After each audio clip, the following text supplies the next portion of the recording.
cher Mustafa Aoui, professeur à l'Université de Cesfès et coordinateur du Master Formation et Innovation Didactique de la Nazir.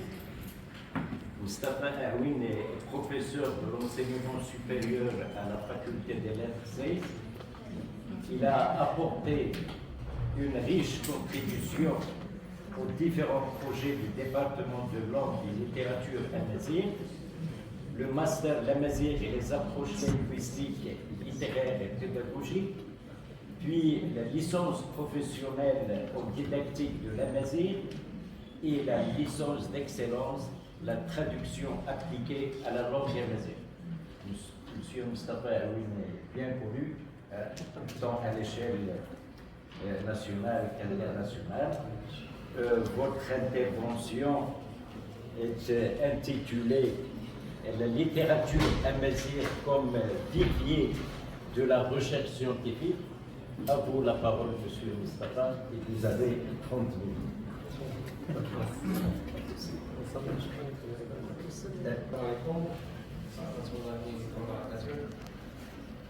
شكرا السيد المسير سيد الجزائر الأستاذ الأخ الصديق السيد محمد أسبوع. شكرا لكم الكريم طلبة الأعزاء الأساتذة الأفاضل. شكرا كذلك للأستاذ هشام الدين الذي حضر وحضر وحاضر والذي يمكن له الاحترام والتقدير. ولا يسعني إلا أن أحمله وأقول له سأستعد بالفرق رغم أنني لست مستعدا للإجابة على الأسئلة الست فسأجيب بلا، لكن رغبة مني في توضيح بعض الأمور أرى أنه من اللازم أن نشتغل على هكذا مسار من أجل إعطاء ميزانية جديدة للبحث العلمي الخاص باللغة والثقافة المزيغية. أريد منكم أيها الحضور الكرام وخاصة الطلبة الأعزاء أن ترجعوا إلى منازلكم وأن تحكوا وأن تسردوا ما نقوم به في كليتنا الاعتيادات وخاصة في شعبة اللغة المزيغية.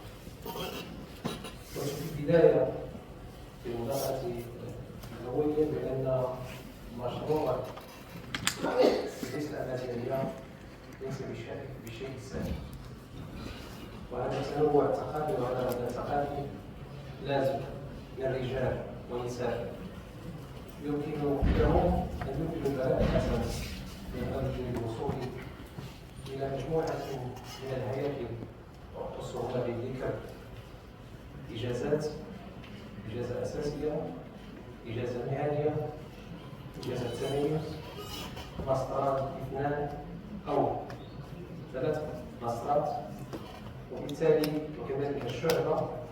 إذا هناك مجموعة من الهياكل التي تتطلب منا جميعا تضافر الجهود من أجل الوصول إلى ما نصبو إليه جميعا. Je vais discuter avec vous un sujet qui me semble en quelque sorte un peu modestement parlant, mais sûrement naturellement qui est sujet en quelque sorte un peu traditionnel. Mais à l'intérieur de moi-même, j'ai voulu partager avec vous un nombre considérable de pistes de recherche. Parce que les communications que nous avons reçues et qui ont été confectionnées à merveille par notre cher collègue au sein de Samira Montaigne méritent amplement d'encouragement. Soyez sûrs et certains que vous êtes sur la bonne voie. Il ne sera pas pour vous demander encore et encore de vous engager davantage parce que notre parcours est singulier. Certes, les palettes et les facettes sont grandioses, mais nous avons des dessins pluriels avec un destin singulier qui est notre futur marocaine, enracinée dans l'histoire de l'humanité. Vous devriez être fiers de ce que vous avez fait.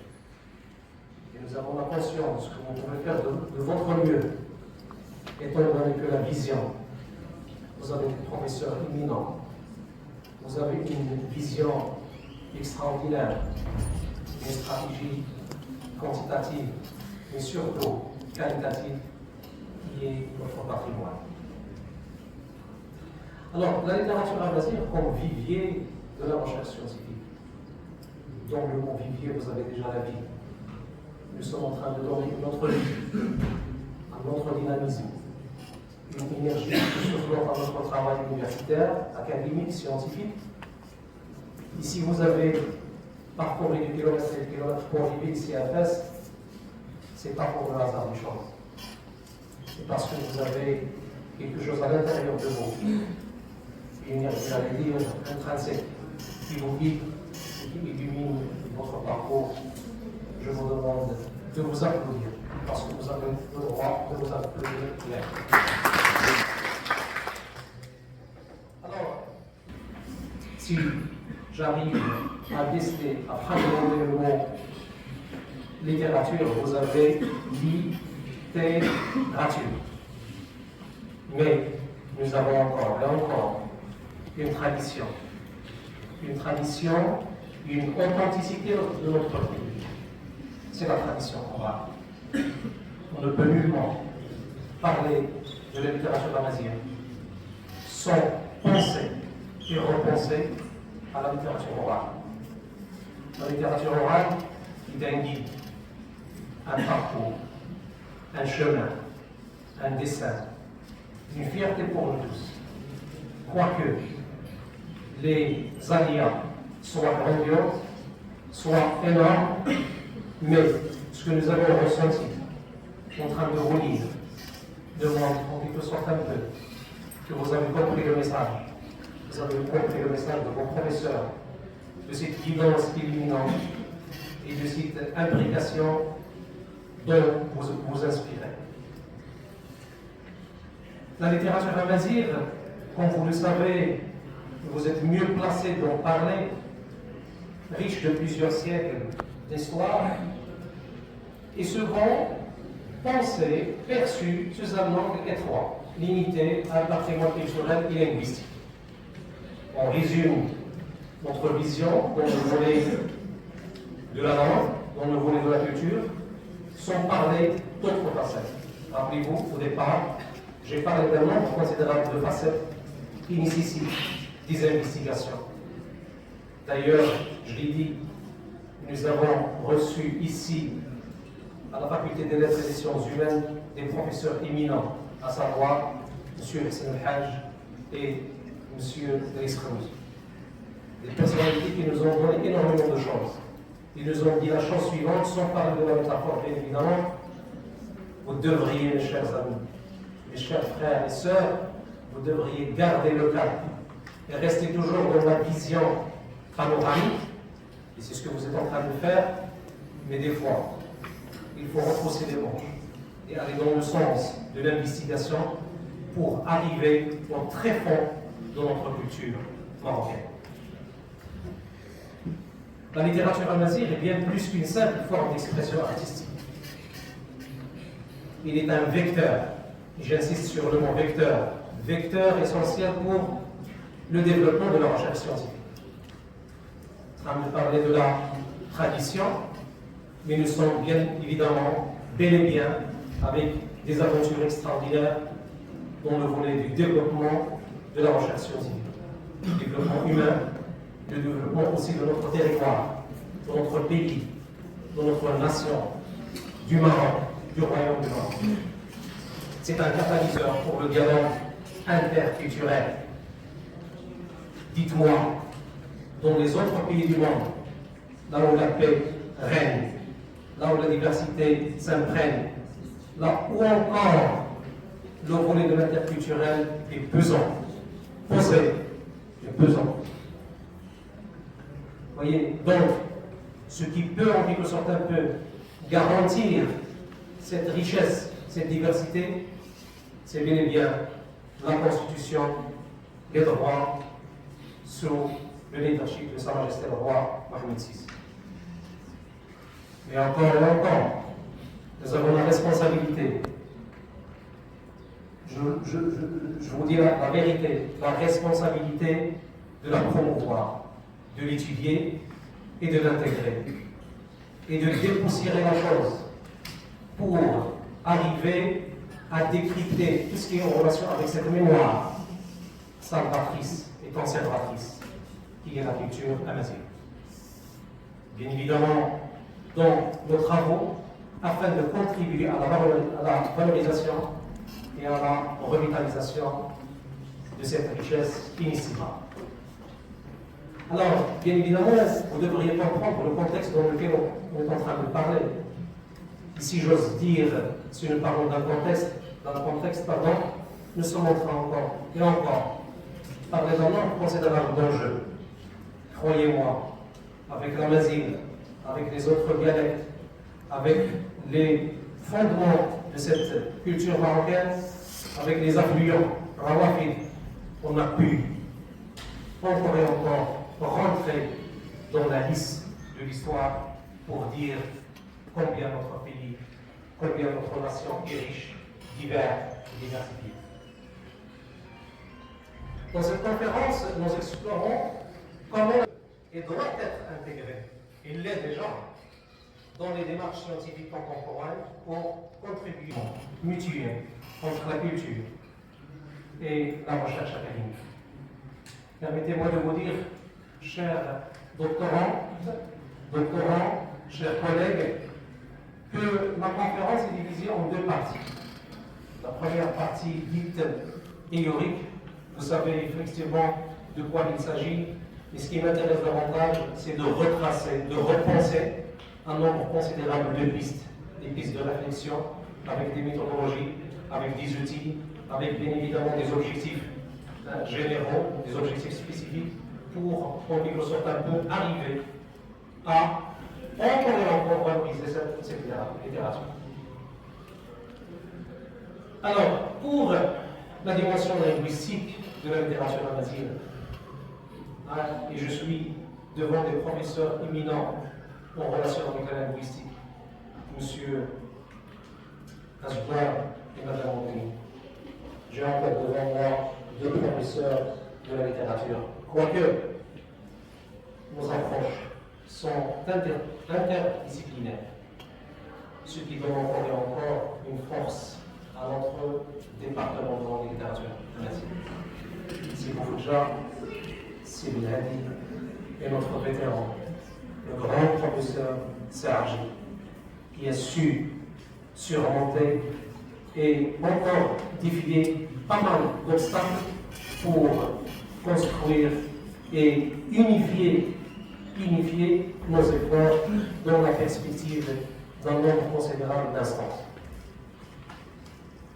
Alors, pour le volet linguistique, bien évidemment, les volets que vous avez discutés au niveau de vos recherches sont multiples et divers. Vous avez la morphologie, la syntaxe, la phonétique, la sémantique de la langue, tout en apportant des éléments nouveaux pour les théories linguistiques compares. Nous avons encore les impacts sociaux et politiques de la littérature amazigh. Croyez-vous que, même au niveau de ma thèse de doctorat, il y avait des thématiques en relation avec les sujets de la politique, de la politologie. Nous avons des aïeux, nous avons des poètes qui peuvent en quelque sorte un peu mettre le doigt sur tout ce qui concerne le volet politique, le volet social, et le volet aussi éducatif et ainsi de suite. Alors, autre chose qui est très importante aussi, c'est le dialogue interculturel. À une époque où les sociétés sont de plus en plus multiculturelles et mondialisées, la littérature amazigh joue un rôle crucial en tant que pont interculturel, en offrant un aperçu unique de la culture amazigh et de son rapport aux autres civilisations. Il permet de mieux comprendre les interactions historiques entre le monde méditerranéen, l'Afrique du Nord et le reste du monde. Cette ouverture au dialogue interculturel est essentielle dans le cadre de la recherche scientifique contemporaine. La dernière fois, c'était exactement le samedi, alors que j'étais à Brumine. Il y a un autre colloque international que j'ai raté malheureusement, qui est à Tanger, et qui parlait d'une nouvelle vision de la paix dans le monde. Une nouvelle vision qui se dégage et qui débute de Tanger en tant que carrefour de civilisation et encore carrefour de tout ce qui est en relation avec le métissage culturel et interculturel. Maintenant, pour la synthèse de cette première partie, ça va de soi qu'il y a un appel à l'action. Comme je viens de vous le dire au départ, il faut retrousser les manches et aller devant. Nous avons la piste, une piste claire, mais il faut encore et encore être opérationnel pour dégager un nombre considérable d'éléments. Nous avons tout d'abord le premier axe qui est la littérature et la traduction. Nous avons un objectif général qui est analyser comment les dynamiques de la traduction, notamment vers ou depuis la Mazir, participent à la transmission des œuvres littéraires, à la reconstruction des identités culturelles et à l'accès à la diversité linguistique.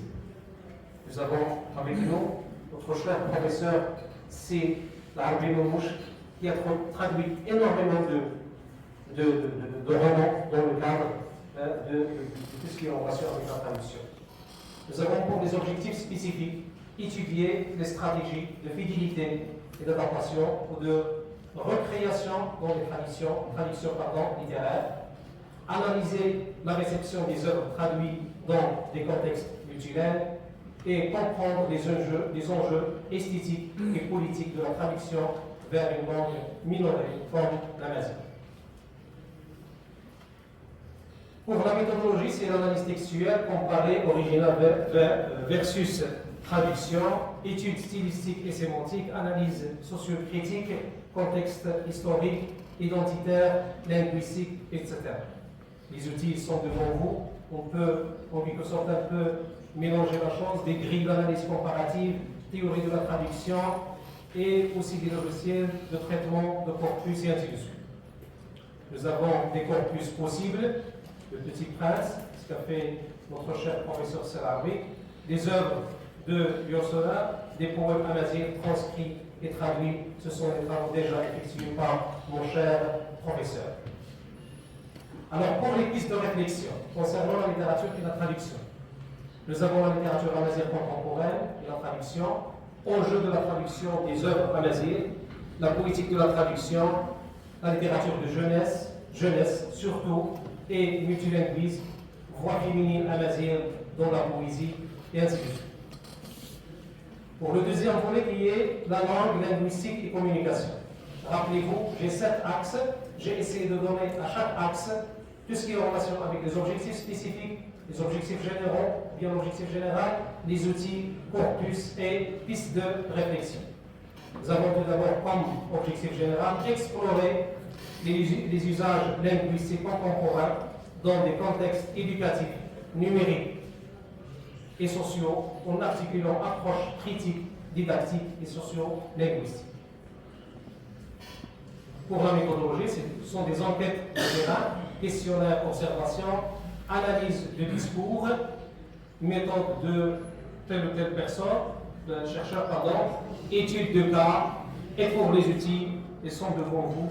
Nous avons surtout vu vos analyses qualitatives et quantitatives, c'est très important pour la langue et la culture amazigh.